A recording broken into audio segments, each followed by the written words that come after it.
Pemirsa Fox Point TV, dimanapun Anda berada. Sore hari ini kita akan bertemu kembali dengan Fox Ceplas-Ceplos. Kali ini kita akan bawa sebuah tema mengenai kenaikan BBM. Kita sebut pro kontra kenaikan BBM. Dan tentu saja kalau kita membawa tema ini, kita tidak harus ditemani oleh dua pakar. Pada saat ini kita ditemani, di sebelah kanan saya adalah Bapak Antoni Budiawan. Pak Antoni adalah seorang ekonom, alumni Erasmus University Rotterdam, Belanda, dan juga mantan rektor Universitas Kwekyangi tahun 2011 sampai 2015, pendiri dan managing director PEPS, Political Economy and Policy Studies. Di sebelah kiri, saya ditemani oleh Pak Ferdi Hasiman, peneliti dari Alpha Research. Seperti kita ketahui, para pemirsa, bahwa beberapa waktu yang lalu, 2 minggu yang lalu, kita bersama merasakan adanya sebuah kejutan, yaitu BBM naik. Ini tentu punya banyak implikasinya. Dan tentu saja dalam hal ini, para pakar tentu nanti akan secara singkat bercerita tentang implikasi-implikasi tersebut. Saya harus bertanya dulu kepada Pak Antoni Budiawan.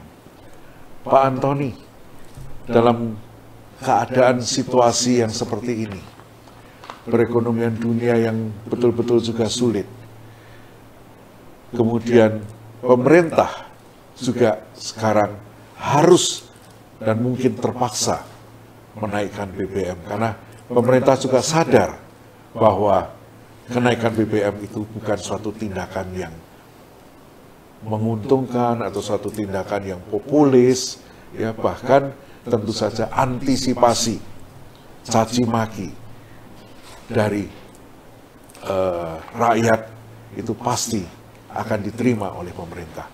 Tapi mungkin ada angle-angle lain yang Pak Antoni bisa cerita, mengapa pemerintah sampai harus menaikkan BBM ini? Sebetulnya kalau kita lihat ekonomi Indonesia ini saat ini adalah sangat diuntungkan. Kenaikan harga komoditas dari Januari sampai Juli 2022 itu naik 519 triliun dibandingkan Januari-Juli 2021. Artinya bahwa kenaikan harga komoditas, kenaikan batu bara, kenaikan sawit, kenaikan harga nikel, kenaikan harga karet, itu semuanya adalah membawa berkah bagi ekonomi Indonesia. Hal itu bisa dikonfirmasi bahwa beberapa waktu yang lalu Menteri Keuangan dan Presiden sangat membanggakan pertumbuhan ekonomi Indonesia 5,4%. Salah satu yang tertinggi. Wah, sangat itu dibanggakan. Bahkan dikatakan sampai dengan Juli kita ini surplus. Pidato Presiden mengatakan pada tanggal 16 Agustus mengatakan kita ini ekonominya baik-baik saja. Kita mampu memberikan subsidi 502 triliun BBM. Tapi tentu aja yang dimaksud adalah semuanya, ya, bahwa di sini kita tidak akan menaikkan BBM sampai akhir tahun. Kita bisa tahan. Dan itu didasarkan dengan data-data atau dengan perubahan APBN. Perubahan APBN kita itu sudah bisa defisit 840 triliun. Itu ada defisitnya. Ya, itu anggaran gitu. 4,5%. Padahal dari APBN-nya itu adalah defisit rencananya 4,85%. Dari PDB. Sekarang turun menjadi 4,5%. Dan itu masih 840 40 triliun defisit. Faktanya adalah apa? Faktanya adalah bahwa dari Januari Juli, maka kita punya ini adalah APBN kita bahkan itu surplus. Surplusnya 106 triliun. Jadi artinya dari 5 bulan ini kita mempunyai ruang gerak fiskal sekitar hampir 1.000 triliun. 840 triliun ditambah 106 triliun yang kita punya surplus. Jadi tidak ada alasan kenaikan untuk BBM karena kenaikan harga-harga komoditas, kenaikan berkah bagi ekonomi Indonesia itu harus didistribusikan kembali kepada rakyat. Bukannya rakyat kemudian dibebankan dengan harga kenaikan dari harga BBM ini. Karena kalau kita lihat bahwa harga pangan, inflasi pangan itu sudah sangat tinggi sekali. Januari sampai Juli itu sudah 11% lebih. Jadi ini sangat membebani. Kalau ini harus ditambahkan lagi dengan harga BBM, ini sangat besar. Terus kedua, kenaikannya ini sangat luar biasa. Kenaikannya adalah 30%. Ini sangat tinggi sekali. Ketiga, bahwa kita punya APBN, asumsinya adalah $100 per barel ICP. Sewaktu kita mau diturunkan itu sudah menjadi 90. Artinya pada saat ini adalah sudah aman. Rata-ratanya tuh tidak melebihi 90. Kalau pemerintah pandai, pemerintah akan melihat tren ke sana adalah turun. Kalau tren ke sana turun, berarti bahwa APBN kita sesuai dengan APBN tadi itu adalah tidak akan melebihi. Jadi tidak ada alasan ini adalah untuk menaikkan BBM. Demikian. Iya. Menjadi menarik Pak Antoni, kalau kenaikan BBM yang selalu dialami oleh negara kita, tidak hanya pada saat pemerintahan ini, sudah jauh sebelumnya, sejak zaman Pak Harto pun kita ada kenaikan-kenaikan BBM. Dan pemerintah, baik yang dahulu maupun yang sekarang tentu belajar bahwa kenaikan BBM tentu ini menyengsarakan rakyat. Kalau tadi apa yang diungkapkan oleh Bapak itu benar-benar adanya, mengapa pemerintah masih mau melakukan langkah yang tidak populer? Mengapa? Kita lihat demo sudah berjalan mungkin lebih dari 2 minggu ya, hampir 2 minggu ini, hampir 2 minggu. Tentu saja pemerintah tidak suka situasi yang seperti itu, ya. Tetapi mengapa kebijakan ini harus tetap diambil? Menurut Pak Antoni apa? Saya tidak bisa menjawab apa yang dipikirkan pemerintah. Okay. Apa yang dipikirkan kenapa dilakukan dan sebagainya saya tidak bisa menjawab. Yang saya bisa menjawab adalah justifikasi untuk ke sana itu tidak ada. Bahwa dia mau menaikkan, dia merasa sudah apa segala, ya bisa saja bahwa yang pro mengatakan begini, tidak sasaran, tidak tepat sasaran dan sebagainya. Itu kan salah satu alasan yang sering dikasih tahu kan, bahwa ini adalah tidak tepat sasaran, orang kaya yang menikmati dan sebagainya. Kalau itu saya bisa jawab. Kalau itu dia ini adalah alasan untuk pembenaran saja. Kalau dibilang bahwa itu subsidi tidak tepat sasaran, pertama adalah subsidi itu tidak pernah ada sasarannya. Itu satu. Ya, tidak pernah ada peraturan untuk sasaran ini. Sasarannya siapa? Apakah CC dan sebagainya itu boleh apa tidak gitu. Itu tidak ada. Terus kedua, mereka yang mengatakan subsidi salah sasaran itu tidak mengerti atau memang sengaja untuk pembenaran bahwa subsidi ini harus dicabut. Contohnya begini saja. Di Eropa, di Amerika, sekolah itu gratis. Ya, sekolah itu gratis, SD-nya, SMP, dan sebagainya. Finlandia lebih hebat lagi, sampai universitas itu gratis. Bahkan SD-nya itu, anak sekolahnya itu dibayarkan, diberikan makanan dari pemerintah. Itu artinya apa? Itu artinya subsidi. Tetapi orang kaya di sana pun berhak untuk menyekolahkan anaknya tidak dipungut bayaran. Terus yang kedua, daging semuanya itu disubsidi oleh pemerintah. Kenapa? Mereka mau daging itu bisa mencapai ke semua lapisan masyarakat untuk kebutuhan nutrisi. Jadi sehingga daging itu sangat murah sekali, relatif semua orang di sana bisa beli. Tetapi dengan harga begitu, produsennya atau petaninya, peternaknya itu akan rugi. Maka itu dikasihkan yang namanya subsidi. Mereka sebutnya government payment. Untuk tahun 2021, government payment, kita ngomong aja subsidi itu sama saja, yaitu mencapai hampir 200 miliar dolar. 3.000 triliun itu untuk itu. Jadi kalau di situ ada orang homeless, ya, masuk ke supermarket dan sebelahnya Elon Musk, Bill Gates beli daging yang sama, mempunyai hak harga yang sama. Itu adalah inti dari public dari barang yang ingin dicapai untuk masyarakat, dan itu tidak boleh ada diskriminasi di situ. Jadi yang namanya subsidi tidak tepat sasaran atau apapun itu, mereka ini adalah salah kaprah dan hanya untuk pembenaran itu. Nah, biaya sosial, lalu kalau ini harga dinaikkan, ini kenaikannya kan 2.350 untuk Pertalite, dari 7.650 menjadi 10.000. Lalu untuk solar naiknya 1.650, dari 5.150 menjadi 6.800. Ya, dua itu saja. Sisa konsumsi adalah 10 juta kiloliter untuk Pertalite, dan kita anggap aja untuk solar 5 juta kiloliter. Uang yang diambil itu dari masyarakat, kenaikannya cuma 31,75 triliun. Nothing. Untuk bilang biaya sosialnya ini sangat tinggi sekali. Ya, orang demo 2 minggu begini apa segala, ini biaya sosial kita sangat tinggi. Ini adalah pemerintah tidak pantas untuk menaikkan harga dengan menarik uang 31,75 triliun, lalu memberikan BLT 24,17 triliun, sisa cuma 7 triliun, tetapi kita tahu kalau orang-orang ini adalah tidak susah, tidak mungkin orang mau demo begini. Orang demo menurut saya adalah pasti ada kesusahan. Ini sangat luar biasa. Oke, saya akan ke Pak Ferdi. Pak, menurut Bapak bagaimana kebijakan pemerintah ini dengan menaikkan BBM?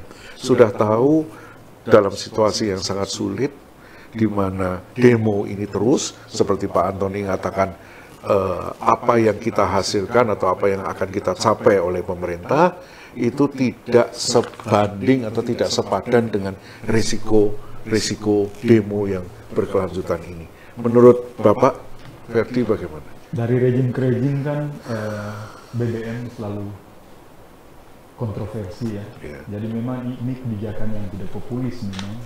Dan kita tahu bahwa pada zaman SBY juga dulu PDIP paling ngotot untuk menolak kenaikan BBM, dan itu sudah viral di mana-mana itu videonya. Nah, awal mula kenaikan BBM ini kan polemiknya muncul dari pernyataan Ibu Sri Mulyani ya, sebelum peresmian Perpres Undang-Undang APBNP nomor 22 tahun 2022. Nah, pada saat itu Menteri Keuangan mengatakan bahwa jika Pertalite tidak dinaikkan, maka APBN akan subsidi APBN untuk BBM itu mencapai 700 triliun.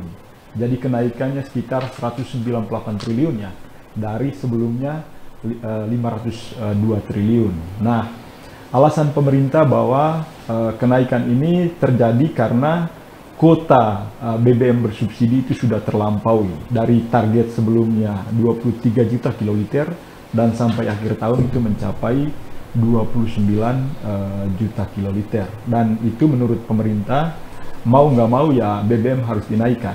Dan setelah itu dirancanglah Undang-Undang APBN nomor 22 tahun 2022 itu, dan isinya tentang bagaimana pembagian subsidi. Dan kita tahu bahwa subsidi energi ini terbagi 3 ya, ada subsidi terbagi 4, subsidi listrik, subsidi LPG 3 kg, subsidi BBM, nanti BBM penugasan namanya, jenis BBM tertentu itu yang disubsidi dari APBN dengan kompensasi ke Pertamina nanti, dan itu angkanya cukup besar. Dan kita tahu bahwa untuk subsidi LPG saja harus keluarkan 134 triliun. Sementara untuk subsidi listrik mencapai 59 triliun dan subsidi BBM jenis Pertalite itu 14,6 triliun. Nah, yang 14,6 triliun itu yang menjadi pusat polemik saat ini ya. Karena orang menganggap bahwa subsidi itu hanya 14,6 triliun, tapi implikasinya sangat besar. Jadi inflasi dan segala macamnya, dan biaya kerusakan akibat demo, instabilitas politik yang terjadi dalam 2 minggu ini kan itu biaya politik yang harus ditanggung juga oleh pemerintah. Dan sebenarnya kalau kita melihat lebih jauh bahwa selain subsidi BBM juga yang paling besar adalah biaya kompensasi ke Pertamina ya. Kita tahu biaya kos yang dikeluarkan Pertamina untuk memproduksi Pertalite itu yang membuat postur APBN juga menjadi membengkak, mencapai 283 triliun. Jadi gede sekali, dan saya sebenarnya sepakat jika kompensasi itu dialihkan menjadi subsidi aja. Jadi karena nanti kan kalau kompensasi secara cash flow Pertamina akan rugi karena pemerintah itu belum jelas membayarnya kapan ke Pertamina. Jadi secara corporate Pertamina akan rugi dong kalau dia menggunakan kompensasi. Jadi kompensasi tentu beda sekali dengan injeksi modal negara ke corporate ya, seperti BUMN. Nah, dalam konteks seperti ini ya BBM memang kalau saya melihat memang dari sisi produksi di hulu memang mau nggak mau ya pemerintah harus menaikkan BBM, tetapi dengan catatan menurut saya ya. Jadi catatannya adalah kenaikannya terlalu besar seperti yang disampaikan oleh Pak Anton tadi 30%, padahal kan harga minyak dunia sekarang kan sudah mulai turun itu. Jadi kalau kenaikannya hanya 10-15% mungkin masih bisa diterima. Lalu yang kedua, jadi subsidi BBM yang hanya 14,6 triliun itu sebenarnya bisa diambil dari APBN yang lain-lain, misalnya biaya anggaran belanja pegawai di kementerian lembaga itu bisa dikurangi, atau seperti yang disampaikan bahwa APBN mengalami surplus karena kenaikan harga komoditi yang batubara misalnya mencapai 400-500%, dan tentu itu memberi keuntungan tersendiri bagi negara. Oleh karena itu sebenarnya banyak sekali kebijakan-kebijakan dari pemerintah yang bisa mengantisipasi supaya APBN ini bisa direm dulu lah. Jadi kenaikannya jangan terlalu signifikan begitu, tetapi bisa saja secara bertahap ya. Jadi kenaikan 30% menurut saya itu terlalu besar kalau dilihat dalam konteks saat ini. Apalagi ekonomi sekarang masih dalam proses pemulihan setelah COVID-19 ini. Jadi menurut Pak Ferdi, apakah kebijakan pemerintah kali ini dalam menaikkan BBM ini Bapak nilai kurang tepat atau terlalu banyak dari sisi nominalnya sampai 30%? Sebenarnya atau mungkin juga pemerintah kurang berpikir secara komprehensif. Kalau Bapak tadi katakan dari sisi batu bara mendapatkan surplus, dari sisi sawit juga mendapatkan. Kemudian kenapa? Apakah kurang cukup dari situ saja?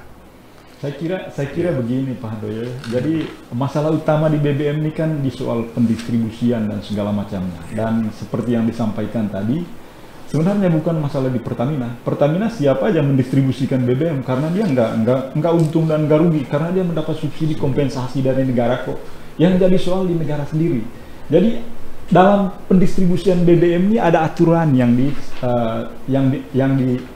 dikedepankan oleh pemerintah, yaitu melalui Peraturan Presiden nomor 191 tentang pendistribusian bahan bakar minyak ke seluruh penjuru Indonesia. Nah, di dalam Perpres 191 itu ada 3 jenis BBM, yaitu jenis BBM tertentu, itu yang Pertalite, lalu jenis BBM khusus penugasan, dan jenis BBM umum. Nah, yang pertama ini, jenis BBM tertentu ini sebenarnya yang mendapat subsidi dari APBN yang 14,6 triliun ini. Nah, persoalannya adalah kenaikannya antara Pertalite dengan Pertamax, Pak Handoyo, itu gapnya terlalu jauh. Jadi gap antara Pertamax dengan Pertalite ini terlalu jauh. Nah, gap yang terlalu jauh ini membuat konsumen pengguna Pertamax sebelumnya dia beralih ke Pertalite. Sementara di Undang-Undang Peraturan Presiden Nomor 191 itu tidak membuat secara detail kira-kira pengguna BBM bersubsidi ini siapa gitu loh.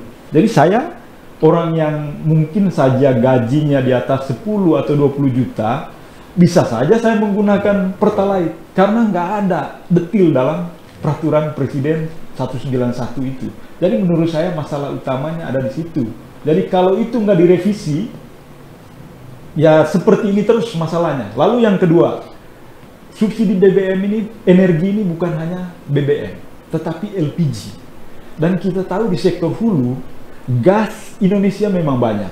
Tetapi gas, karakteristik gas yang bisa diubah menjadi LPG, itu hanya 30%, yaitu gas dari Sumatera dengan Natuna.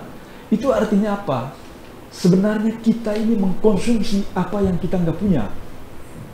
Jadi kita mengimpor gas dan hampir setiap tahun defisit neraca perdagangan dari gas saja udah 5 miliar dolar. Jadi kebijakan ini menurut saya kebijakan yang nggak tepat dan ini harus direvisi ulang. Dan sebenarnya sudah ada langkah dari pemerintah ya untuk misalnya proses gasifikasi di industri batubara, karena itu penting juga untuk bisa mengubah batubara menjadi LPG. Dan saya kira barang itu kita punya, kenapa nggak didorong gitu loh. Kalau didorong kan itu sangat bagus untuk bisa memperbaiki sektor hulu kita, sehingga nanti subsidi LPG kita bisa dialihkan ke yang lain-lain gitu loh. Jadi menurut saya masalahnya bukan di Pertamina, tetapi masalahnya ada di pemerintah sendiri. Apakah dia benar-benar mau merevisi nggak Peraturan Presiden Nomor 191 itu yang tentang pendistribusian BBM? Memang ada identifikasi di sana. Misalnya mobil tambang itu dilarang menggunakan BBM bersubsidi, tetapi kan mobil tambang berapa persen? Nggak sampai 1% dari kendaraan di seluruh Republik ini. Lalu kendaraan bermotor itu kan wajib disubsidi, dan itu saya kira datanya tinggal dikonek aja dengan data Gaikindo. Lalu mobil angkutan umum, Grab dan segala macam itu kan bisa disubsidi. Nah, yang 14,6 triliun ini saya kira bisa dinaikkan karena bisa diambil dari anggaran yang lain-lain gitu loh, Pak Andri. Saya kira begitu. Oke. Kembali ke Pak Antoni. Pak Antoni, ini menarik sekali nih, apa yang dikemukakan oleh Pak Ferdi. Jadi menurut Pak Antoni bagaimana ini? Sebelum masuk lebih ke sana ya, saya ingin menggarisbawahi, kita Indonesia itu memiliki minyak, ya. Apa yang dimaksudkan subsidi itu adalah selisih dengan harga keekonomian kalau misalkan harga minyak naik. Tetapi tidak pernah disoroti bahwa kenaikan harga minyak membuat juga kenaikan pendapatan negara. Jadi pendapatan negara ini naik. Tapi begini nih, mekanisme daripada minyak keuangan negara untuk minyak ini adalah, misalnya kalau negara produksi anggap saja 100.000 barel, itu milik dia anggap.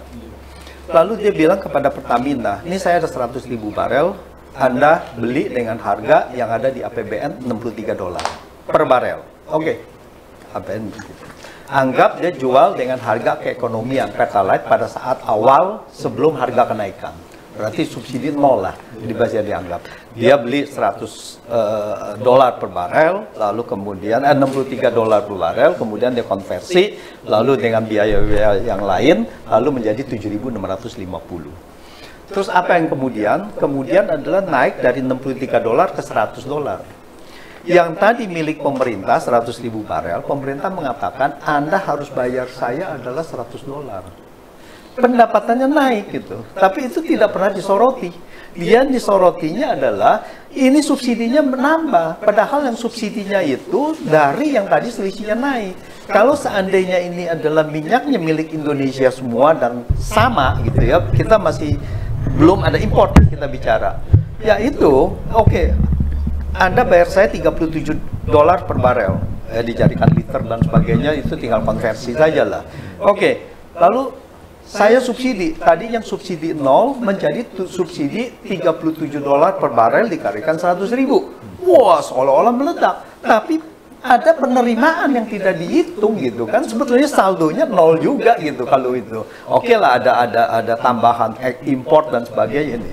Nah, inilah yang saya bilang, di sewaktu sosialisasi komunikasi mengenai subsidi ini tidak transparan, dan ini ada pembohongan publik.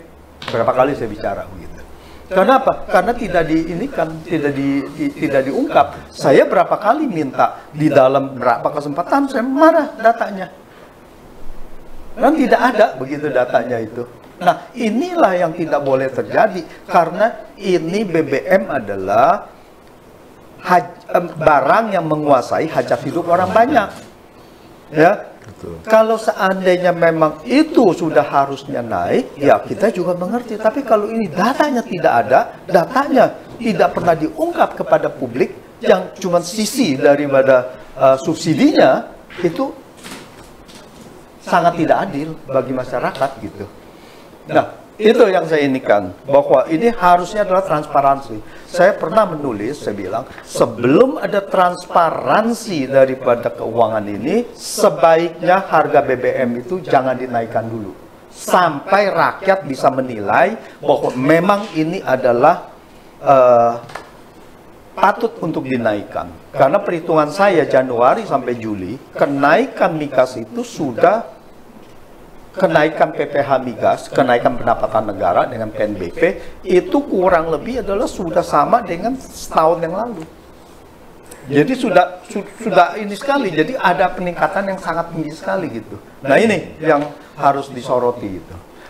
Nah, jadi apa, bagaimana yang seharusnya, yang sekali lagi saya katakan bahwa harga ini adalah harga BBM ini seharusnya belum bisa dinaikkan kepada rakyat. Rakyat ini baru ditimpakan yang tadi Bung Ferdi katakan, yaitu COVID dan sebagainya belum pulih-pulih benar. Lalu kemudian ada inflasi pangan sampai 11%. Ya, kita dengan negara produsen terbesar sawit, lalu minyak goreng naik sampai sedemikian rupa. Ini adalah semuanya masalah semua buat rakyat gitu. Lalu rakyat tiba-tiba dihantam dengan angka segini, kenaikan yang sangat tinggi. Terus mengenai yang dana kompensasi dan subsidi. Nah, ini juga sebetulnya dana kompensasi itu memang adalah yang penugasan ya untuk itu. Tetapi bagi itu sebetulnya sama saja, bahwa ini subsidi juga. Tapi masalahnya adalah definisi dari undang-undang itu. Dia nggak boleh disebut subsidi, karena subsidi menjurus kepada itu waktu premium solar dan minyak tanah gitu kan. Premium sudah dihilangkan. Jadi kalau dia bilang Pertalite adalah subsidi, maka ini melanggar undang-undang. Makanya dibilang bahwa ini adalah penugasan atau apapun itu, maka masuk ke dana kompensasi. Harusnya tinggal dirubah aja itu sekarang ini, dari periode ini adalah ini untuk subsidi. Karena sekarang yang dikatakan dana kompensasi itu tidak ada detail perhitungannya. Kalau subsidi ada, dia punya asumsi. Nah, sehingga di dalam perubahan dari APBN tidak ada perhitungan yang jelas berapa itu dana kompensasi seharusnya. Keluarlah angka 252 triliun. Dari mana saya bilang 250 triliun? Karena hitungan saya dengan kenaikan $63 menjadi $100, Pertalite saja naik cuma 80 triliun saja. Belum termasuk pajak. Nah, ini. Jadi simpang siur. Jadi maksudnya artinya pemerintah harus transparan. Jadi pemerintah tidak bisa mengatakan, apalagi yang tadi dikatakan sampai itu naik lagi 198 triliun menjadi 700 triliun. Dari mana angkanya? Jangan membuat masyarakat itu menelan suatu angka itu yang Anda harus percaya gitu. Bukan masalah Anda harus percaya atau tidak percaya, tetapi masalahnya adalah keterbukaan. Anda ini pejabat publik, Anda ini adalah dana dari publik yang harus Anda kelola gitu. Bukan Anda punya sendiri gitu. Kita semuanya rakyat berhak untuk mengetahui. Sayangnya aja DPR yang sudah tidak berfungsi gitu kan, sehingga tidak bisa mewakilkan kita gitu. Tapi itu pun saya desak terus DPR, Anda harus begini dong. Ya, jadi Pak Ferdi, Pak Antoni mengingatkan bahwa transparansi itu sesuatu yang sangat penting. Karena tanpa transparansi, rakyat menjadi bingung. Demo terus-menerus. Ya. Saya hanya khawatir, menurut Pak Ferdi, apakah ada hidden agenda di sini? Apakah ada agenda tersembunyi dari pemerintah? Dengan saya yakin pemerintah tidak main-main. Pemerintah juga sedang terus merecover akibat COVID. Ya. Tapi itu tadi, kejelasan-kejelasan yang diminta oleh rakyat dalam hal ini tidak tersajikan dengan baik. Menurut Pak Ferdi bagaimana? Apa suggestion Pak Ferdi terhadap pemerintah? Transparansi anggaran itu kan sebenarnya sebuah keharusan dalam demokrasi ya. Jadi rakyat harus memahami, harus mengetahui apa yang dibuat oleh negara. Anggaran sedetil apapun itu harus transparan dan akuntabel ke publik, dan pemerintah harus sadar bahwa publik itu punya naluri kritis untuk mengkritisi kebijakan-kebijakan pemerintah gitu loh. Nah, terkait dengan pendapatan yang tadi disampaikan oleh Pak Anton ya, dari pendapatan minyak, karena kita tahu bahwa memang di awal-awal COVID kan minyak ini harganya turun banget sampai $21 per barrel. Dan pada saat itu kan ada sebuah perintah bahwa Pertamina wajib untuk membeli minyak dari luar karena harganya murah. Pertanyaannya, kalaupun dia memborong minyak dari luar, mau disimpan di mana? Kilang kita yang bisa menampung minyak di dalam tanah air saja hanya 600.000 barrel per hari. Jadi kilang kita nggak mampu untuk menampung minyak yang dibeli, misalnya kalau memborong minyak pada saat harga minyak dari luar itu misalnya turun ya. Tetapi kan saat ini harga minyak sudah naik, dan ketika kenaikan harga minyak kan sebenarnya pendapatan negara pasti akan bertambah. Nah, di dalam minyak kita kan kita mengenal sistem yang disebut dengan PSC ya, Producing Sharing Contract. Nah, di dalam Producing Sharing Contract itu ada bagi hasil gitu loh. Jadi bagi hasilnya ada 85-25. Jadi 85-nya untuk KKKS dengan 25 untuk negara. Dan saat ini kan sampai sekarang belum ada penjelasan yang detail dari pemerintah terkait dari pendapatan yang tadi disampaikan oleh Pak Antoni ini. Dan itu sebenarnya yang menjadi kerisauan publik gitu loh. Jadi kenapa harus disembunyikan? Jadi nggak perlu disembunyikan. Justru kalau pemerintahnya mau transparan terkait dengan APBN itu lebih bagus, karena masyarakat akan lebih paham bahwa jika BBM naik karena memang kondisi APBN kita sekarang seperti ini gitu loh. Kalau kondisi APBN kita defisit, ya publik pasti paham bahwa kita nggak bisa mendorong supaya terus-menerus melakukan demonstrasi misalnya untuk menolak kenaikan BBM karena memang postur APBN kita lagi keropos gitu loh. Tapi kan sekarang APBN lagi bagus ya, karena kompensasi dari kenaikan harga komoditas tadi.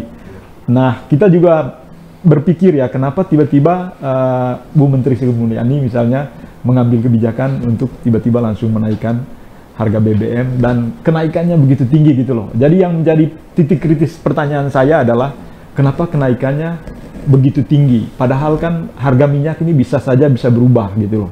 Jadi harga minyak kalau memang perhitungannya di $100 per barrel, kenapa nggak dinaikkan secara bertahap gitu loh? Sehingga kalau memang minyaknya diturunkan, harganya turun ya, pemerintah juga harus mempercepat untuk bisa BBM itu harus diturunkan gitu. Jadi menurut saya ya transparansi APBN itu penting karena itu bagian terpenting dari kehidupan bernegara ini. Dan kondisi saat ini kan kondisi masyarakat masyarakat sipil banyak berdemo ya. Itu akan menimbulkan instabilitas politik. Jadi orang luar akan melihat bahwa wah, Indonesia sedang nggak bagus-bagus ini. Jadi ini yang menghambat proses investasi juga untuk bisa mengalir masuk ke tanah air ya. Oleh karena itu ya sikap dari pemerintah, kejujuran dari pemerintah untuk bisa menjelaskan masalah kenaikan BBM ini ke publik itu wajib untuk paling kurang presiden sendiri yang harus mengumumkan ke publik bahwa kami punya sikap yang tegas. Jika memang ingin naik ya harus ditegaskan memang bahwa kami ingin menaikkan BBM bersubsidi dengan catatan begini. Saya kira begitu. Rasanya Presiden sudah cukup berhati-hati, terlepas daripada inkonsistensinya pada saat rapat pengantar APBN pada tanggal 16 Agustus dengan kenyataan yang ada sekarang. Tapi menjelang kenaikan itu Presiden sudah sedemikian hati-hati, selalu mengatakan sedang dianalisa, sedang dihitung secara hati-hati. Ya. Nah, menurut Pak Antoni, harapan apa sih kita untuk pemerintah kita? Supaya tidak ada demo lagi, supaya kita ini bisa menciptakan lapangan usaha juga enak, orang-orang buruh-buruh tidak lagi harus kehujanan, kepanasan di sekitar istana. Kira-kira apa, Pak? Iya, pertama gini Pak, apa yang diucapkan, hati-hati apa segala, itu apa yang diucapkan di mulut, apa yang terrealisasi itu berbeda. Ya kita bisa mau ngomong apapun di mulut apa segala, saya sangat hati-hati, saya sangat memperhatikan dan sebagainya, tiba-tiba naik 30%. Itu apa? Ya, itu sesuatu hal yang berbeda. Sekarang bukannya masalah yang dia Presiden itu membahas itu hati-hati apa tidak, tapi pertanyaannya apakah 30% ini justified atau tidak? Itu menurut saya. Jadi tidak penting apa yang dibicarakan oleh Presiden, tapi yang penting adalah apa yang menjadi tindakannya gitu. Nah, terus begini, saya bilang harusnya adalah ini kita meniru negara-negara Barat. Eropa, Amerika, begitu harga minyak naik, mau tidak mau karena sistem mereka adalah sudah langsung floating, yaitu langsung menaikkan harga BBM sesuai, karena itu adalah barang usaha semua gitu. Dia langsung menaikkan.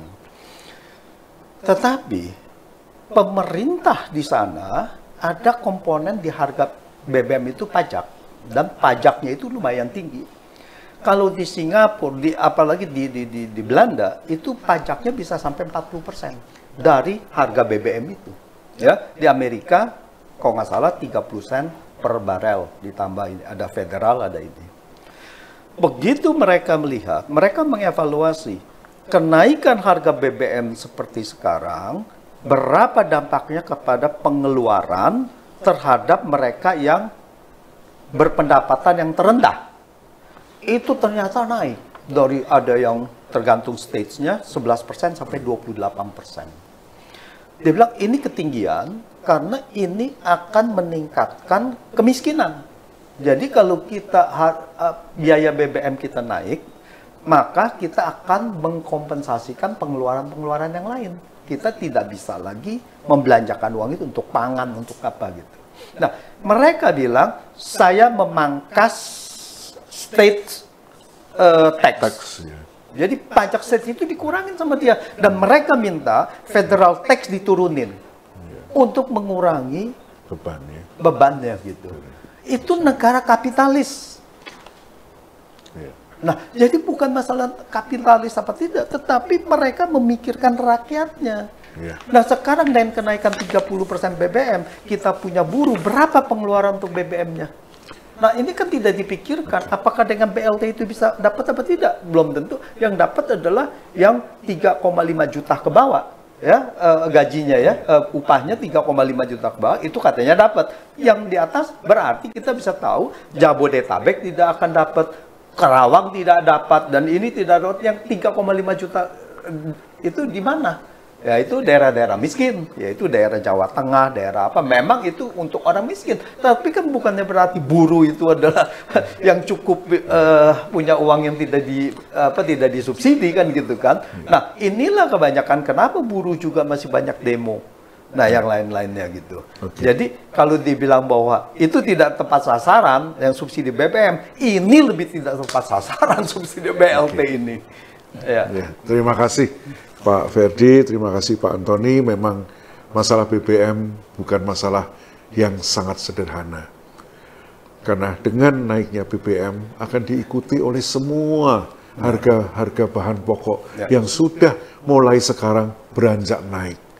Ya, jadi ini mungkin himbauan untuk pemerintah, untuk mari kita lebih, tadi dikatakan oleh kedua narasumber, lebih transparan, lebih komunikatif di dalam menyampaikan reason atau alasan-alasan kenaikan.